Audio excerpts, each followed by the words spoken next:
Y'all don't have to stop praising because she stopped singing, you know. Come on, y'all. I love you, Jesus. Come on, y'all. I worship and adore you. Just want to tell you, Lord, I love you more than any.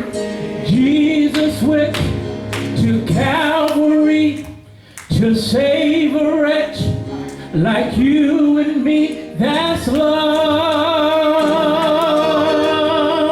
That's love. Y'all know this, right? Come on, y'all. Jesus went to Calvary to save a wretch like you and me. That's love. That's love. I'll leave y'all alone. I'll leave you alone. I wonder.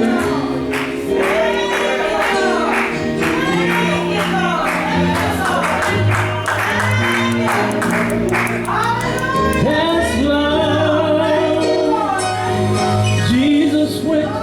Jesus went to Calvary to save a wretch like you and me. That's love. That's love. You know what they did? They hung him high. They stretched him wide. He hung his head. For me he died. That's love. That's love. The best part is, that's not how the story is. In 3 days he rose again. That's love. That's love.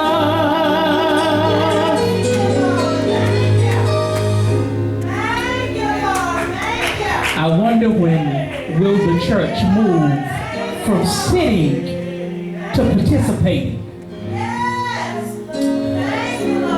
Because as good as God has been to all of us, every now and again something should happen. I'm trying to gather myself because I don't understand how is it that day after day, week after week, month after month, year after year, God continues to bless us, and yet we sit waiting for something to happen, and God has said, I'm waiting for you to respond to what I've already done.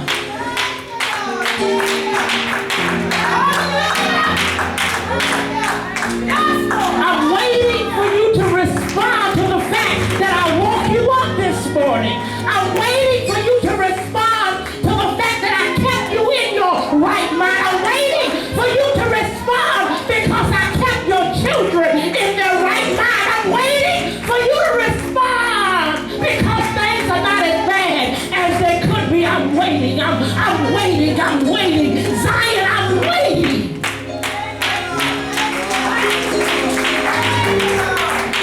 I'm waiting, Zion. I'm waiting, Zion. I'm waiting. I'm waiting.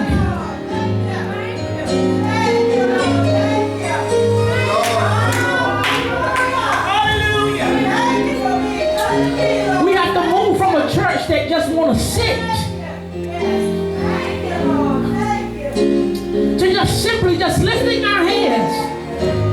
It doesn't take much to lift your hands. Y'all do it. We just practice. Everybody just lift your hands. Young and old. If you can understand what I'm saying, just lift your hands. Because there will come a time when all you can do is worship. When you're sick and words don't come out, you just simply. When tears are rolling down your eyes and your words can't come out of your mouth, you simply. When your body is rocking with pain and you can't get prayer out of your mouth, you can just simply just.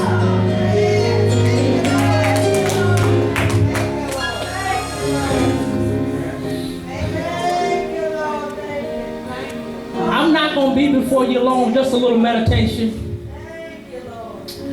Thank you. Thank you. Just a little meditation today.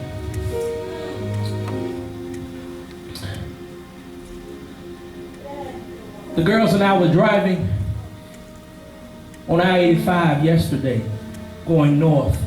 I'm not sure what the driver beside us was doing, but only thing I knew that their car swerved in our lane, coming inches away from hitting us. And we're always talking about driving and being safe. And I didn't tell the girls, but I was scared too. At least broke down and went to crying.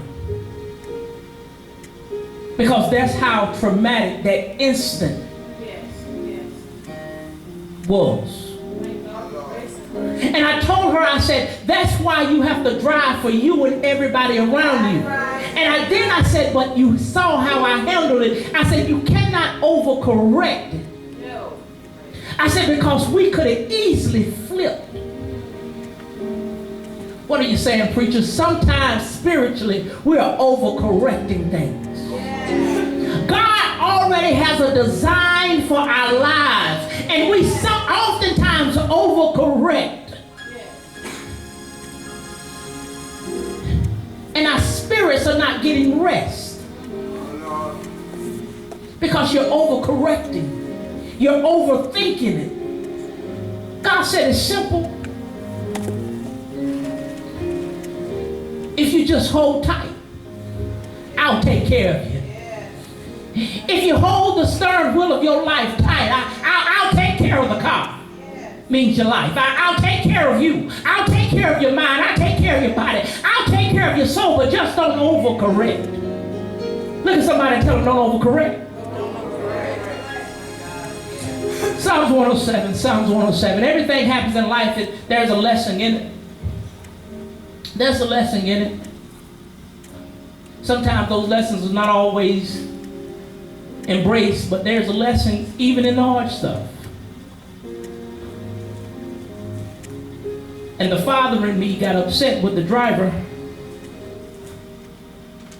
because for an instant, I felt like the driver was being selfish with the road and could have caused an accident because they weren't paying attention.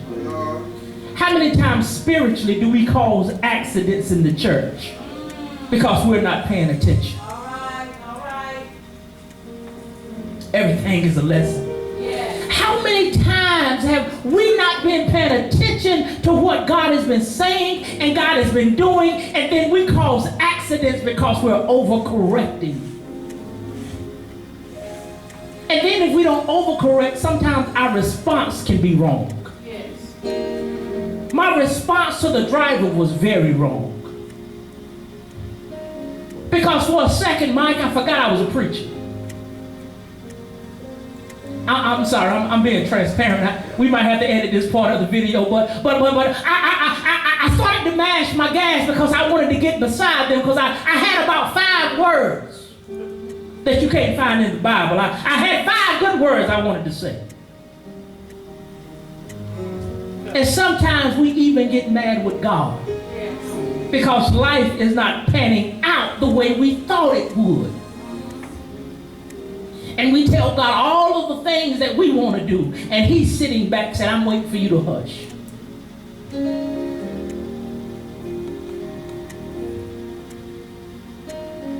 And the faster I drove, the faster they drove. And they started dodging in and out of the traffic. And I told her, I said, they're driving like they knew what they did. And it almost made me seem like they purposely tried to make us wreck. Sometimes people in the church would intentionally do stuff to you to try to make you wreck. But if you don't overcorrect, watch your response. God will take care of you.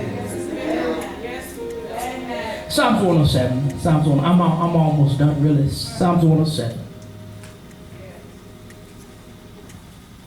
When you have it, say, I got it. If you still looking, say, wait for me.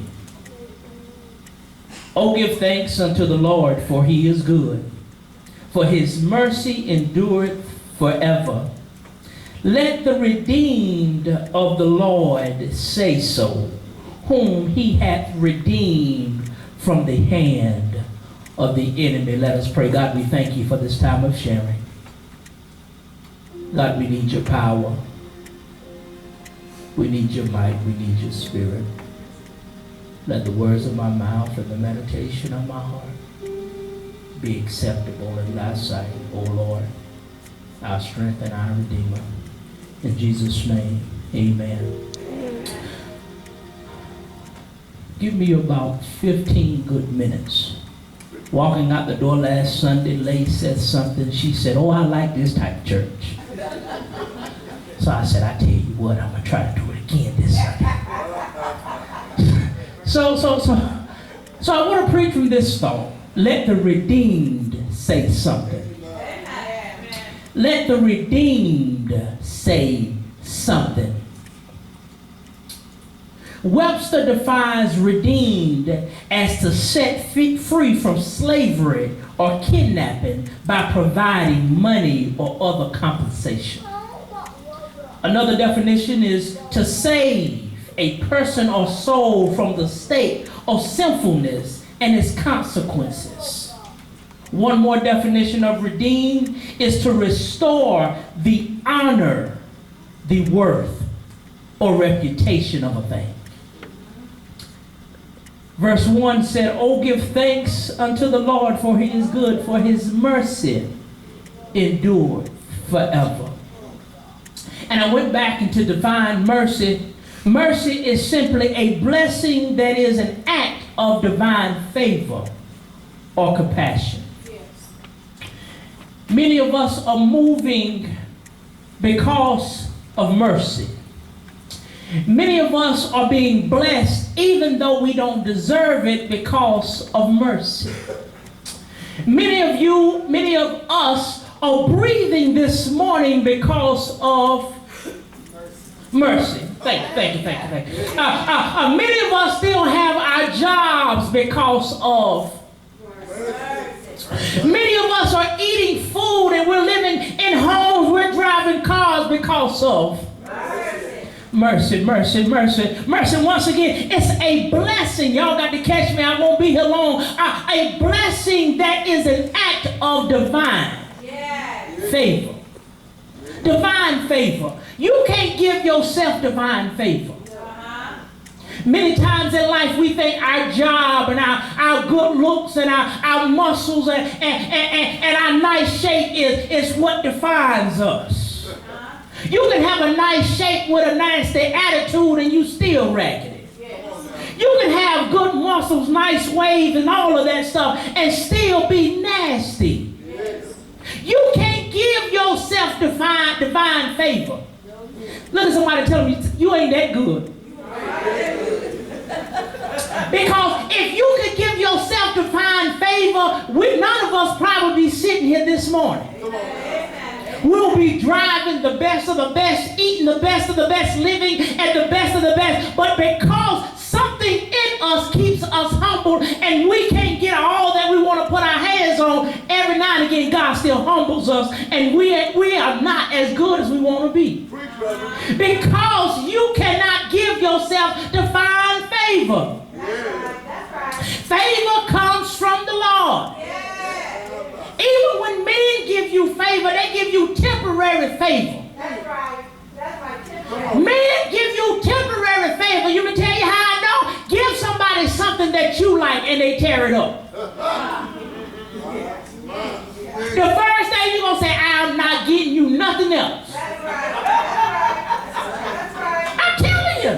Parents, you get your child a brand new pair of shoes and then you look out the next day, they're out there playing kickball with them.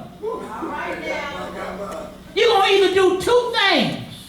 You're going to tell them to come, maybe five. You're going to tell them to come in the house. You're going to take them off, or if you like my mama, you're going to come out there where I am, beat me, take the shoes off, and make me come in the house barefoot. Oh, we don't have parents like that no more, my bad. Maybe that's just me. I'm just radical like that. But we cannot give ourselves divine favor. Favor comes from God. Once again, those of you just tuning in because you tuned out, we're talking about let the redeemed say something. Now, this particular psalm was written to tell a story of how God, who accomplishes wonderful things, and although the Israelites, his chosen people, have proved to be faithless. Yes. How many times have you chosen to be faithless? That's to not have faith, you know. How many times have you doubted what God was doing in your life? I had a moment this week where I was talking to God, and I think God was laughing at me because I was mad. I was saying, God, you know what I want to do. You know what I want to get accomplished. Why aren't things happening? I think he was laughing. I don't even think he responded. I laid on the bed yesterday after being out with them girls. They kidnapped me and made me go to the mall. They said if I didn't take them to the mall, they wouldn't talk to me no more. So, excuse me, boss. So when I got back home, I laid on the bed and I began to complain. I said, God, why aren't things the way I want them to be? You know my heart. You know what I want to see. You know there's a desire. Still nothing. And at this point, I still hadn't heard anything, but I'm looking at this word. And it says, the Israelites was God's chosen people, but they still had points in life where they was faithless. And the word just jumped out at me and said, that's what you was doing. All right. Being faithless. And the truth of the matter is, if God has blessed you before, he certainly will do it again. But the redeemed has to say something. And I pray that after I preach this sermon, we'll never have a quiet Sunday again. Let the redeemed say something. And to add, despite the transgressions of the Israelites, the Lord forgives them. And guess who else he forgives? Us. Anybody sin this morning? Oh. Oh, okay. Oh, I thought I was the only one. And the fact that God continues to forgive us of all of our sins, the redeemed need to say something. Whatever you need to say something because you have been redeemed. The same way he forgave them, God forgives us. And if you know you have sinned and come short this week and even on today, and the fact that you are still breathing, that should let you know you have time to still say thank you. Let me read the first verse again. It said, oh, give thanks. Oh, give. When you give somebody something, you take it from you and hand it over. Oh, give thanks. How many of y'all gave thanks to God this week?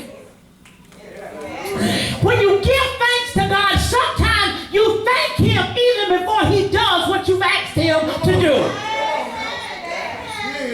When we get from, oh God, I only thank you, or I will only praise you once I get it. He may be saying, well, you know what? I'm only going to give you what you want when you praise me. I'm only going to give it to you after you praise me. Not before, because if I do it prematurely, you won't say nothing else. If I give you the whole paycheck before you go to work, you're not going to work 40 hours. Come on. Talk to me. If I give you all the food and I go hungry, chances are you're not even going to ask me if I want anything to eat, because you're going to think I got it since I gave it to you. And sometimes we treat God, I told you, like a shepherd. sometimes we only talk to him when we want something from him.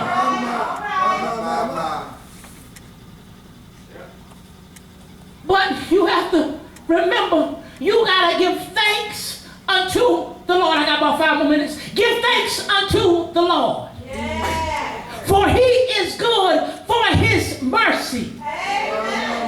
For his mercy. I told you, mercy is a blessing that is an act of divine favor. Yeah. For his mercy endureth forever. Forever, forever, ever, forever, ever. Y'all know the song. His mercy endureth forever. I'm about done. If you're wondering if you consider a redeemed person or not, come on. And if you need to say something, you're wondering, am I a redeemed person? Am I a person that needs to say something? Let me ask you a question. Have you ever been a slave to sin?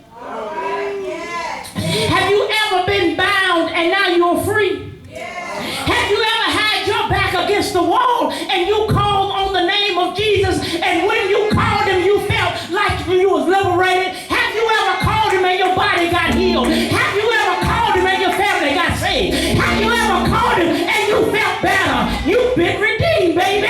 You've been bought with a price. Yeah. Now that I told you what redeemed means, and I told you what mercy means, I want to read these scriptures, these first two scriptures again with the definition in them. And I want you all to catch me. It said, oh, give thanks unto the Lord, for he is good. Yes, he is. For his blessing that has acted as a divine favor. Come on, man. I need to preach this in the whole of this church. Oh, give thanks unto the Lord, for he is good, for his blessing that has acted in a divine favor moment for me. And I told you, favor is not favor until it comes in an unfavorable situation in your life. Favor is only favor when your back is against the wall and you are in an unfavorable situation that you know you can't get yourself out of. Anybody ever been there, been in those situations, and you said, God, if it's not for you, if it won't be, if you're not on my side, I'm going to go crazy, I'm going to lose my mind, I'm going to cuss them out, I'm never going back to work, I'm never going back to church. I mean, you're going to go to work, you're going to stop going to church though. Church is the only place we stop going when we upset. That's true. Preach, boy. I'm doing the best I can. Church is the only place we get mad and stop coming to. Folks shortchange at Walmart, you'll cuss them out and go right back the next day. The doctor take all your money and only give you medicine for 2 days and charge you $500, you'll go back to the doctor next month. Yeah. But let somebody say something to you in church you don't like. You'll stay out 10 years and blame God. Never looking at yourself and say, self, what did I do wrong? One thing that we need to realize as Christians, we're going to be offended. Yes. Young folk, can I tell you? If you decide to be a Christian growing up, you all going to be offended. Yes. People will offend you. Yes. The older people, I think, for the most part, they got it. But young folk, there's going to be some people that offend you. There's going to be some people that don't like you because of the color of your skin. There's going to be some people that don't like you because you may be smarter. Some people may not like you because you may be lighter. Some people not going to like you because you look good. Some people not going to like you because you're smart. But don't dumb yourself down to fit the nucleus of people that's not going nowhere.